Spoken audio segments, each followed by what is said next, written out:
তীব্র তাপপ্রবাহের মধ্যেই খুলল শিক্ষা প্রতিষ্ঠান, তবে বন্ধ রয়েছে প্রাক প্রাথমিক বিদ্যালয়। যদিও অভিভাবকরা শিক্ষা প্রতিষ্ঠান খোলার পক্ষে ছিলেন না, তারা বলছেন তীব্র তাপপ্রবাহের মধ্যে শিক্ষার্থী স্কুলে গেলে অসুস্থ হয়ে পড়তে পারে। শিক্ষা প্রতিষ্ঠান পুরোপুরি চালুর জন্য আরও কিছুদিন অপেক্ষার দাবি জানিয়েছিলেন তারা। তবে শিক্ষকরা বলছেন সরকারি সকল নির্দেশনা মেনে এই ক্লাস পরিচালনা করছেন তারা। অভিভাবকদের চিন্তামুক্ত থাকার কথাও জানিয়েছেন তারা। এর আগে ঈদের ছুটি শেষে 21 এপ্রিল স্কুল খোলার কথা থাকলেও তাপপ্রবাহের কারণে 27 তারিখ পর্যন্ত বাড়ানো হয়। তবে তাপদাহ সহনীয় পর্যায়ে না আসা পর্যন্ত অ্যাসেম্বলি বন্ধ থাকা, শিফটে স্কুল কলেজ চালানো সহ বেশ কিছু শর্ত মেনে স্কুল খোলার ঘোষণা দেয় মন্ত্রণালয়।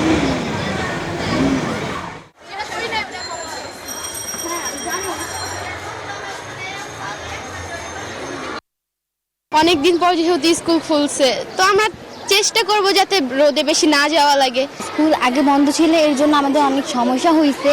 এখন যে স্কুল খুলছে, এটা আমরা চেষ্টা করব যে শিক্ষকের যে নিয়ম আছে ওটা পালন করে। আরো যদি এক সপ্তাহ বন্ধ রাখতো স্কুলটা, তাহলে বাচ্চাদের জন্য সুযোগ সুবিধা হতো, কারণ এখন তো অনেক তাপমাত্রা।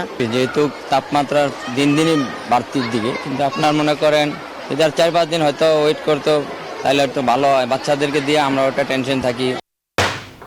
ডমেক্স টয়লেট রাখে ফ্রেশ 100 ফ্ল্যাশ পর্যন্ত, তাই ব্যবহার করুন ডমেক্স ফ্রেশ গার্ড।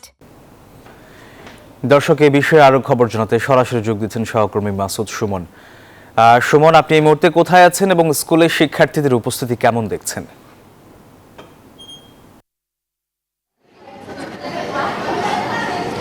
আমি এই মুহূর্তে আছি গুলশান উচ্চ বিদ্যালয় হাই স্কুল অ্যান্ড কলেজে। আমরা সকাল থেকে রাজধানীর বেশ কিছু স্কুল এবং কলেজ ঘুরে দেখেছি। আমি আপনাদের দেখাচ্ছি যে প্রতিষ্ঠানে কিন্তু শিক্ষার্থীদের উপস্থিতি মোটামুটি ভালোই বলা যায়। দীর্ঘদিন বন্ধ ছিল, আপনারা জানেন যে চলতি মাসের 21 তারিখ কিন্তু ঈদের পর স্কুল খোলার কথা ছিল বা শিক্ষা প্রতিষ্ঠান খোলার কথা ছিল। তারপরে কিন্তু এই তাপ প্রবাহের কারণে সেটি 27 তারিখ পর্যন্ত স্থগিত করা হয়। আপনারা এটিও জানেন যে এখন কিন্তু এই যে হিট অ্যালার্টটি চলছে, সেটি কিন্তু তৃতীয় ধাপের হিট অ্যালার্ট এখনও শেষ হয়নি।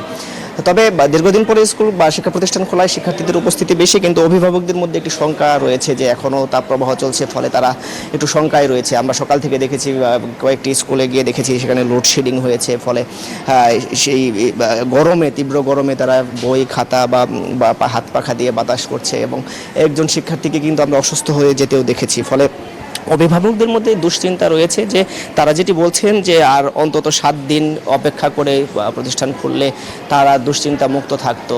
কেননা ছোটো ছোটো বাচ্চারা যখন স্কুলে আসবে, তারা দীর্ঘদিন পর স্কুলে ফিরে তারা রোদে খেলাধুলা করার চেষ্টা করবে, সেটি ফেরানোর জন্য অভিভাবক থাকবে না বা শিক্ষকরা কতটা নজর দিবে সে বিষয়েও কিন্তু তারা শঙ্কায় রয়েছে। আমরা শিক্ষকদের সাথে কথা বলেছি, শিক্ষকরা আমাদের যেমনটি জানিয়েছে যে শঙ্কিত হওয়ার কিছু নেই। সরকার যে পরিমাণ শর্ত দিয়েছে, যে এই সব শর্ত দিয়ে শিক্ষা প্রতিষ্ঠান খোলার কথা বলেছে, তা সম্পূর্ণরূপে মানার চেষ্টা করবেন তারা শিক্ষার্থীদের অ্যাসেম্বলি বন্ধ করে দিয়েছেন। পাশাপাশি তারা যেমনটি আমাদের জানিয়েছেন যে বিভিন্ন শিফটের যে ক্লাস নেওয়ার বিষয়টি যেমনটি সরকার থেকে নির্দেশনা দেওয়া আছে, সেটিও মেনে চলছেন। ফলে শিক্ষকরা অভিভাবকদের শঙ্কামুক্ত থাকার আহ্বান জানিয়েছেন। এই ছিল আমার কাছে শিক্ষা প্রতিষ্ঠান থেকে সর্বশেষ। সুমন, আপনাকে ধন্যবাদ।